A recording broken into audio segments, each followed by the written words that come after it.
بحب اصحى الساعة 2 والساعة 3. انا من الناس اللي كنت بحب اصحى الساعة 2 والساعة 3، غير لما ابتدى العمر يجري مني عادية. لكن طول ما انت حياتك كلها متلخبطة وما بتصحيش بدري وبتخلصي الاكل العشاء وبتغدي ده. السلام عليكم ورحمة الله وبركاته، ازيكم عاملين ايه؟ صباح الفل وصباح الهنا وصباح السعادة عليكم يا رب. يا رب تكونوا بخير. النهاردة حبيت اتكلم معاكم عن الوقت لنفسك. لازم يكون ليكي وقت لنفسك. بمعنى ايه ان انا يكون ليا وقت لنفسي؟ عشان خاطر تقدري تدي البيت والاسره حياه سعيده وحياه كويسه. تقعدي مع نفسك وتشوفي انت ايه احتياجاتك، وتشوفي انت عايزه تعملي ايه وما تعمليش ايه. لازم يكون ليكي وقت بتاعك انت. اخد اي وقت في اليوم، ممكن اخد جزء الصبح وجزء بالليل. بمعنى ان انا ممكن الصبح اخد لي ساعه اقعد فيها مع نفسي، سواء البنات عندهم دراسة او ما عندهمش دراسة. ممكن اعمل فطار حلو وشيك كده، واعمل كوباية نسكافيه او كوباية قهوة، اقعد شوية مع نفسي قبل المطبخ. يعني قبل ما ادخل ان انا هجهز الاكل، هعمل الحاجات اللي انا بقول لكم عليها. تمام. انا مش حابة سلسلة الفيديوهات دي تكون كلها البند الاول البند التاني، لا، انا عايزاها تكون الحياة العادية اللي نقدر لكل ست بيت. انا مش حابة يبقى واحد احنا هنعمل كذا واتنين احنا هنعمل كذا، لا. انا مش حابة سلسلة الفيديوهات انا عن نفسي تكون هي كده.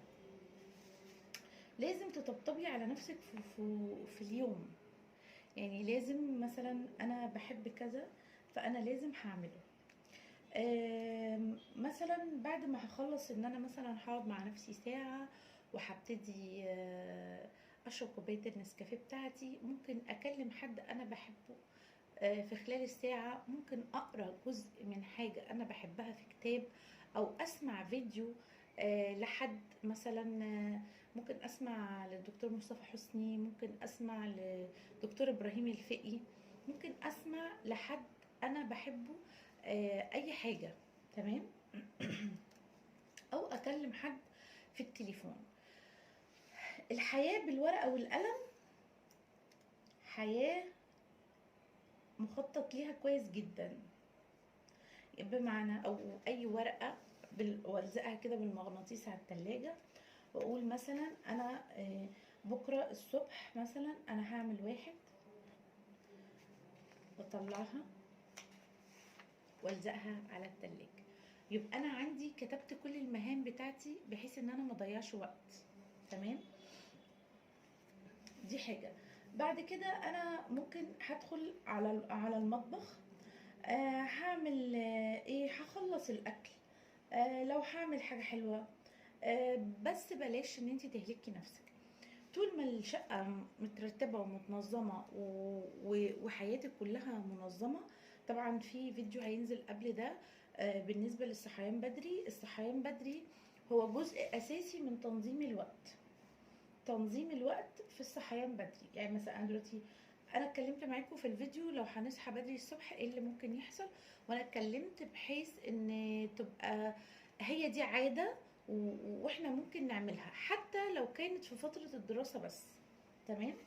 مثلا هعمل الاكل، بمعنى ان الاشياء الاساسية ان البيت اول حاجة يكون منظم، عشان اعرف اخد وقت لنفسي اقعد فيه براحتي. يعني صدقوني لما تاخدي وقت لنفسك هتقدري تدي اولادك وتدي زوجك وتدي بيتك راحه غير. لكن طول ما انت حياتك كلها متلخبطه وما بتصحيش بدري وبتخلصي الاكل العشاء وبتغدي ده وعايزه تكلمي ده، طب ما انا ضيعت اليوم كله في النوم. تمام.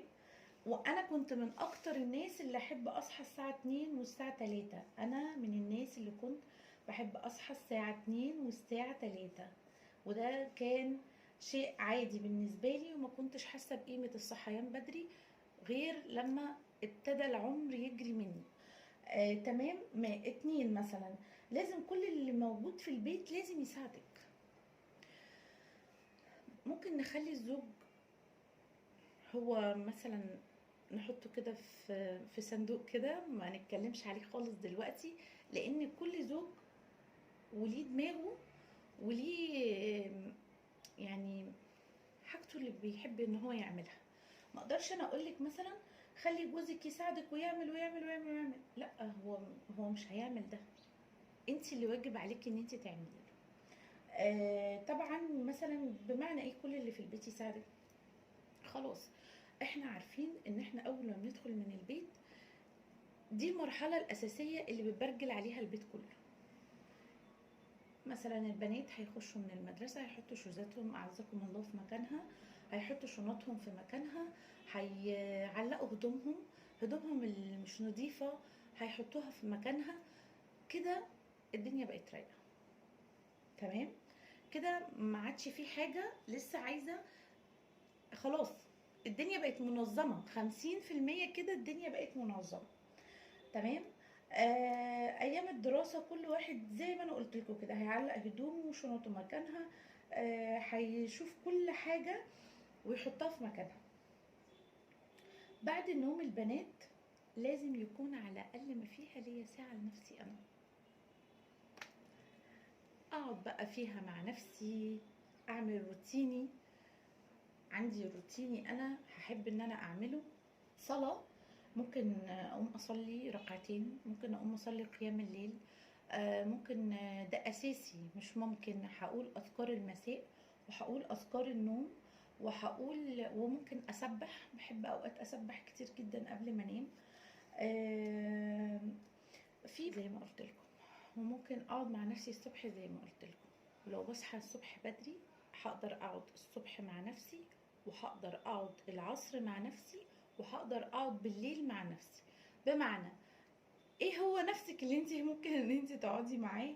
الصبح هعمل سكين كير، الروتين الصباحي بتاعي، هشرب كوبايه النسكافيه، هصلي، هسبح، هقعد مع نفسي شويه، هقعد اكتب افكاري واقسم انا عايزه اعمل ايه ومش عايزه اعمل ايه.